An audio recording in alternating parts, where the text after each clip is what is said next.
कुलकर्णी हमारे साथ जुड़ रहे हैं। नवीन, सबसे पहले आईटी में तो ऐसी अच्छी मूव हमने बड़े दिनों बाद देखी है। अब मैं आपको एग्जांपल देता हूँ। हीरो मोटो का जो आज का मूव है वो 6 महीने का सबसे बढ़िया मूव है। कहीं ना कहीं एक या तो एक्सपेक्टेशन बहुत सबड्यूड थी। क्या व्यू बन रहा है आईटी में, सॉरी इसमें ऑटो में बीटन डाउन है, आपको क्या पसंद है? जहां तक ऑटो सेक्टर का सवाल है, वहां पे अगर हम देखेंगे तो वैल्यूएशंस तो काफी रीजनेबल हो गए हैं, क्योंकि लास्ट 2 महीने में करेक्शन हुआ है। मारुति जो क्लोजर टू 9,000 था, वहां से करेक्ट होके 80 पे था। Even Mahindra and Mahindra from 1350 levels it has corrected to 1150, तो करेक्शन तो काफी हो गया। तो वैल्यूएशन ऑटो सेक्टर में काफी ये नेटवर्क कुछ गड़बड़ी पैदा कर रहा है हमारे और आपके बीच में। अब नवीन फिर से हमसे रिकनेक्ट हो गए। Naveen, thank you for being patient with us. आपके कुछ पुराने रेफरेंस पॉइंट्स को भी मैं देख रही थी जो हमने आपसे पहले बात की थी, उसमें आपने क्लियरली कहा था, और ये हुई है बात 1-1.5 महीने पहले की बात है, तब आपने कहा था pharma space can be the dark horse. अब हम देख भी रहे हैं कि फार्मा डिफेंसिव के समय पर तो चलता ही है, लेकिन जब अग्रेसिव बेट्स का भी समय होता है तब भी आपको कई सारी कंपनियां जो डोमेस्टिक मैन्युफैक्चरिंग से जुड़ी हुई हैं उनमें आपको अच्छी बाइंग दिख रही है। फार्मा स्पेस पर क्या व्यू अब भी यही है? क्या बड़े रैशनल्स हैं, और अगर प्रेफर्ड स्पेस कौन से, प्रेफर्ड बेट्स अगर क्या होंगी, अगर आप कुछ व्यूअर्स को और हिंट दे पाएं? जहां तक फार्मा सेक्टर का सवाल है, फार्मा सेक्टर में एक्चुअली वैल्यूएशंस रीजनेबल हो गए हैं काफी टाइम से। इसके अलावा अभी आगे जाके इंपॉर्टेंट जो फैक्टर्स होंगे वो यूएस एक्सपोर्ट मार्केट कैसे रहेगा और वहां से मतलब ग्रोथ कैसे आएंगे। अभी रिसेंटली अभी ये समझ में आ रहा है कि चैलेंजेस जो यूएस मार्केट के थे, जो प्राइस इरोजन के जो चैलेंजेस थे, वो थोड़े से कम हुए हैं, लेकिन हालांकि बहुत ज्यादा डिफरेंट नहीं हुआ है, लेकिन थोड़ा सा चैलेंजेस कम हो रहे हैं। इसके अलावा अभी जो फार्मा सेक्टर के जो वैल्यूएशंस है वो अक्रॉस द बोर्ड बहुत ज्यादा चीप है। तो उस हिसाब से ये लेवल पे अगर हम देखेंगे तो फार्मा सेक्टर का अक्यूमुलेट किया जा सकता है, कि जिसमें नेक्स्ट 1 ईयर में आई वुड से कि 12 से 15% रिटर्न इजीली बन सकते हैं। जहां तक अगर आइडियाज का सवाल है, हम देखेंगे इसमें वाइड रेंज ऑफ ऑप्शंस है। अगर हम मार्केट लीडर जैसे स्टॉक प्रेफर करेंगे तो देन सन फार्मा जैसे है, जहाँ पे 15 to 16% रिटर्न बन सकता है। और अगर हम सीडीएमओ टाइप स्पेसेस में अगर हम बात करेंगे तो वहां पे अगर छोटे स्टॉक्स की बात करेंगे तो न्यूलैंड लैबोरेटरीज जैसा कंपनी है, उसको भी देखा जा सकता है। तो ऑप्शंस बहुत सारे हैं फार्मा में, डिपेंड्स ऑन रिस्क प्रोफाइल क्या है और क्या रिटर्न एक्सपेक्टेशंस है। अगर रिस्क लो रखना है तो फ्रंटलाइन स्टॉक्स में निवेश किया जा सकता है, जहां पे रिटर्न्स थोड़े से कम होंगे, लेकिन रिटर्न्स काफी कैलिब्रेटेड तरीके से एक साल में बढ़ जाएंगे। ओके, नहीं फार्मा में तो बहुत ज़बरदस्त काम हो रहा है। इनफैक्ट अगर आप डेटा को बहुत क्लोजली स्टडी करें तो सेलेक्ट स्टॉक्स में बाइंग शुरू हो गई है फंड से भी, क्योंकि बहुत रिस्क रिवॉर्ड अच्छा है। कमेंट्री, रिजल्ट डेटा और फ्लोज के डेटा को आप एनालाइज करिए। मैं आपसे ऑटो एंसिलरी स्पेस के बारे में बात करना चाहता हूँ।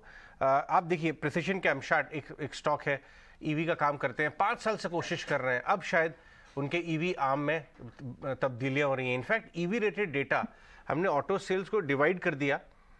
सिर्फ ईवी वालों का अगर आप देखिए तो बहुत तेजी की ग्रोथ दिखाई दे रही है, आपने भी श्योर देखा होगा। तो मैं आपसे ऑटो एंसिलरीज की बात करना चाहता हूँ, न्यू एज ऑटो एंसिलरी, या तो या टेक्नोलॉजी एज जहाँ पे, या प्रोडक्ट इनोवेशन में अच्छा काम हो रहा है। कुछ नाम आपके समझ में आ रहे हैं?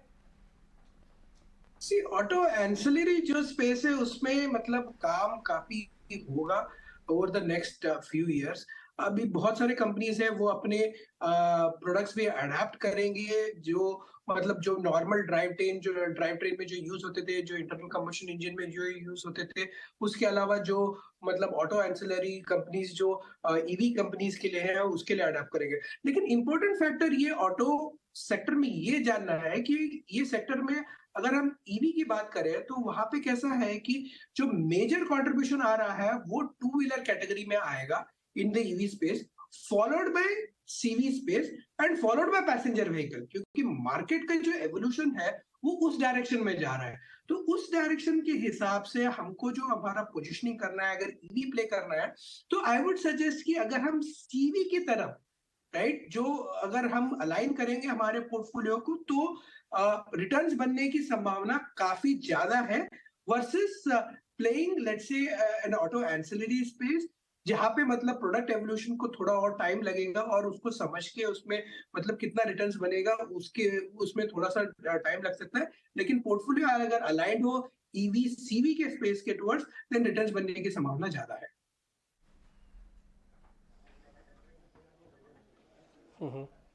नवीन जी, पहले तो शुक्रिया, आप समय दे रहे हैं हमको, अच्छे से बता भी रहे हैं, स्टॉक स्पेसिफिक इन्फॉर्मेशन भी आपसे मिल रही है। एक और चीज़ जिसके बारे में चर्चा हो रही है वो है सीमेंट की, ये भी एक अपने बुल फेस के अंदर चल रहा है, बीच बीच में रुक रुक के थोड़ा सेलिंग आ जाती है, बट फिर भी ये बुल रन के अंदर है। कोई अगर टिका रहे 1-1.5 साल 2 साल 5 साल रखे तो शायद अच्छा पैसा बना सकता है। बट प्रॉब्लम ये है सर, इसमें शेयर सिलेक्शन बहुत इंपॉर्टेंट है।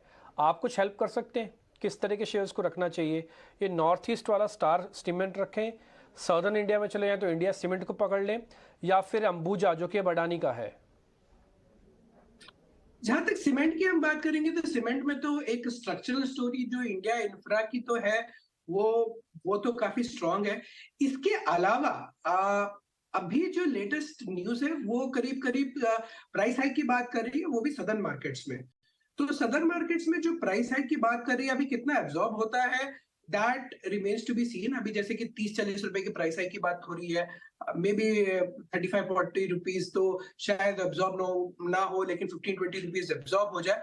लेकिन ये काफी टेलविंड प्रोवाइड करेगा सदर्न का जो companies which are expose to southern part of India.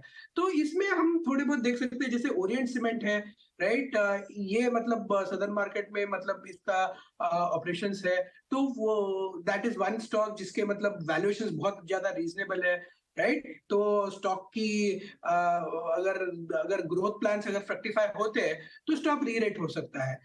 इसके अलावा ऑफ कोर्स नेशनल प्लेयर्स जैसे हैं, अगर हम बात करेंगे कि अल्ट्राटेक हो गया या श्री सीमेंट हो गया, यहाँ पे मतलब यहाँ पे भी थोड़ा बहुत रिटर्न बनने की संभावना है। बट मैं at this point in time मैं प्रेफर करूंगा mid cap and small cap cement companies, जैसे कि ओरिएंट सीमेंट में बात कर रहा था या एनएलसी, ये सब कंपनी में आई वुड से दैट ज्यादा रिटर्न्स बनने की संभावना है। ऑल राइट नवीन, बहुत शुक्रिया हमसे बात करने के लिए। ये थे नवीन कुलकर्णी, एक्सिस सिक्योरिटीज के CIO।